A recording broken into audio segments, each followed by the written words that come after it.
If you're on the market for a high-end handset, typically you'll have to get something with a large display.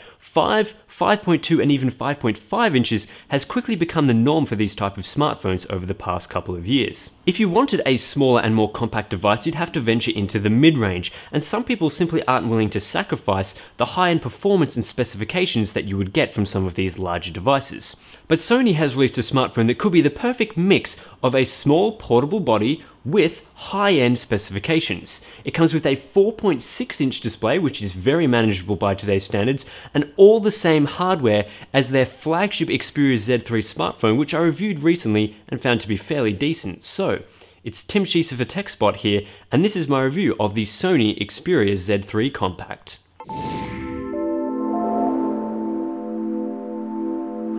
Before I jump straight into the review, there's a couple of things that you might want to check out. First of all, the unboxing video. If you like that sort of thing, you can check out the Xperia Z3 Compact unboxed.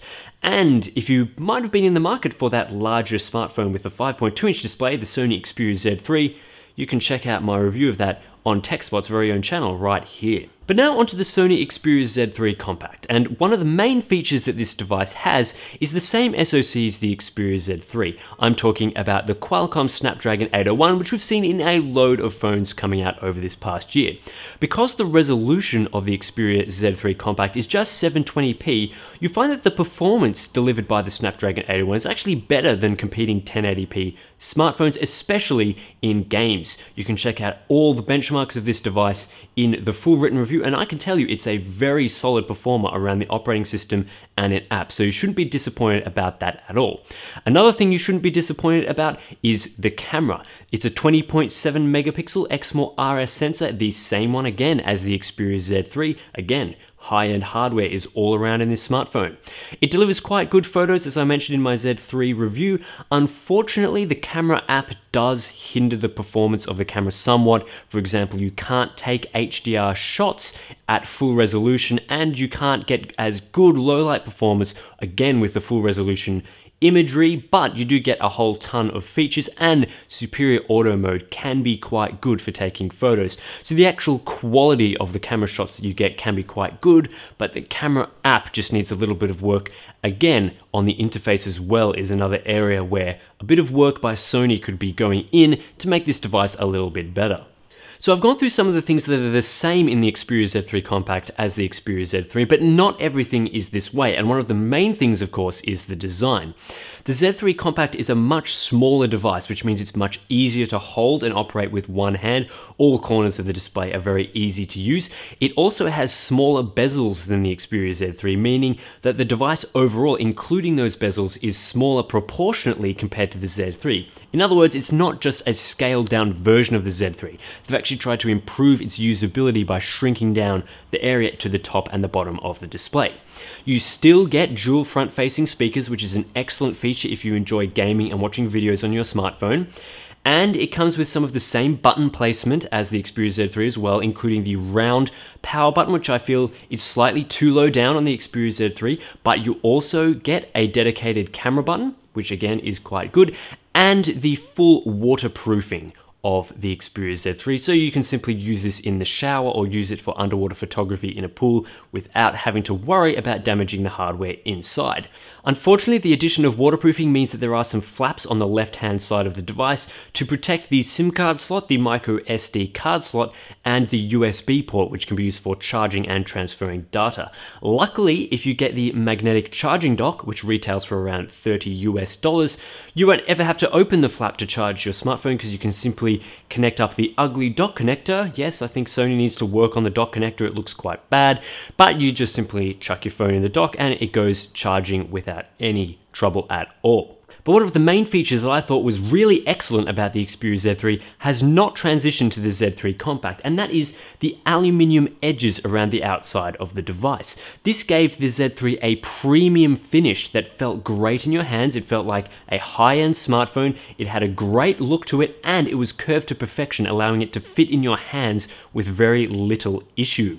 Unfortunately, with the Xperia Z3 Compact, Sony has gone for a flatter plastic design, which doesn't feel or look as good. And I think that's a little bit disappointing considering they haven't actually upgraded the materials too much from the Xperia Z1 compact that they launched at the start of this year. So I'm a little disappointed in Sony. I feel like they should perhaps in the next version give the Z3 and the compact version of the device the exact same body, just shrunk down a little bit. One of the areas of the Z3 Compact's hardware that I really liked was the display. Yes, it's not a 1080p or Quad HD panel like you'd get if you chose one of those larger screen smartphones, but 720p resolution in a 4.6-inch display size is quite adequate, and I think text and images look pretty darn good on this display. And of course, you get those performance and battery life improvements from not having to render to as many pixels. But the main things that are great about this panel are its accuracy, its vibrancy, and also its brightness, allowing you to easily view this display outside, which is something that you don't get from a lot of high-end smartphones these days. Viewing angles are fantastic. You'll be able to see this display when it's on your desk extremely easily, and the color quality is almost identical to the Xperia Z3's, meaning you get that fantastic IPS LCD quality without going too saturated like you might get with an AMOLED display on the Galaxy S5 or one of those competing devices. One thing that I didn't find so fantastic though was the software, and these are the exact same complaints that I echoed in the Xperia Z3 review. Sony's software skin needs a visual overhaul to bring it in line with the recent updates that we've been seeing from Google, especially with Android 5.0 Lollipop and the new material design. Sony's skin simply looks a little bit bland and outdated, with a few handy features. I will grant it that. PS4 Remote Play is a fantastic feature if you do have a PS4 console and want to play games on your smartphone, and there is a wealth of connectivity features that you can find in the device settings, as well as a number of other cool sound related features for the audiophiles out there.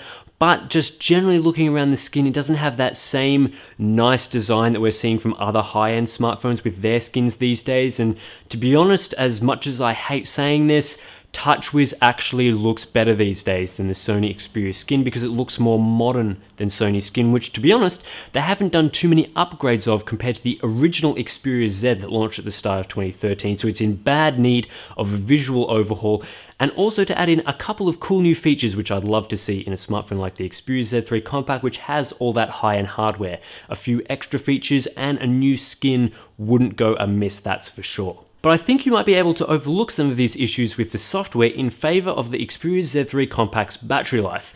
Just like the Xperia Z3, you can easily get 2 days of life out of a single charge on the Xperia Z3 Compact, and that is fantastic because battery life is one of the key areas of a smartphone. You don't want to be, at the end of the day, needing to go immediately to a charger with, say, 10 or 20% charge left.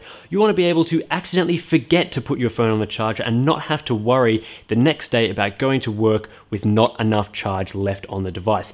This device, in all my typical usage, lasted me just to the end of a second day's worth of usage. So this is a fantastic achievement for Sony, and I applaud them for putting battery life as a high priority in their smartphones rather than gunning for thinness, because let's be honest, the Xperia Z3 Compact is definitely not the thinnest device going around, and I will happily take that trade-off for the extra battery life that is delivered. So kudos to Sony for the battery life in the Xperia Z3 Compact. When it comes to the competition, there aren't too many smartphones on the market today that directly compete with the Xperia Z3 Compact in its market segment. That's to say, a small form factor device with the same high-end performance and hardware as a flagship. One of the main competitors to the Xperia Z3 Compact is the Samsung Galaxy Alpha, although if you read my review of that smartphone, I probably wouldn't recommend it over the Z3 Compact for a number of reasons. The other main competitor is the iPhone 6, of course, from Apple, and it's a very good device, of course, as you would expect from an Apple smartphone. However, it runs iOS, which might be a turn-off for people specifically after something that runs Android. But there are no winners by default. Just because the Xperia Z3 Compact is the only person standing in the small form factor Android smartphone market doesn't mean that you should just go out and buy it. However, Sony has done a fantastic job with this smartphone, meaning that I can actually recommend it if you are in the market for this sort of device. It comes with all the same hardware that I loved from the Xperia Z3, and it also comes with a brilliant form factor that's just so easy to use, and the 4.6-inch display, while different from the Xperia Z3, is still very decent. I think you should be perfectly happy with what Sony brings to the table, especially when it comes to battery life. However, there are some downsides. It doesn't come with the same premium build quality as the Xperia Z3, so there's a slight downgrade in that respect, and the software from many aspects isn't what I would expect from a flagship smartphone these days. It needs a definite visual overhaul especially, and a few extra features wouldn't go amiss, but I think you can overlook these features for the general fantastic package that the Xperia Z3 Compact brings. I think that anyone buying the smartphone will find it a very capable device for the next couple of years. Thanks guys for watching this review. Don't forget to subscribe to this YouTube channel because we'll have some upcoming content on the latest Nokia Lumia devices. Thanks guys, this has been a TechSpot video review.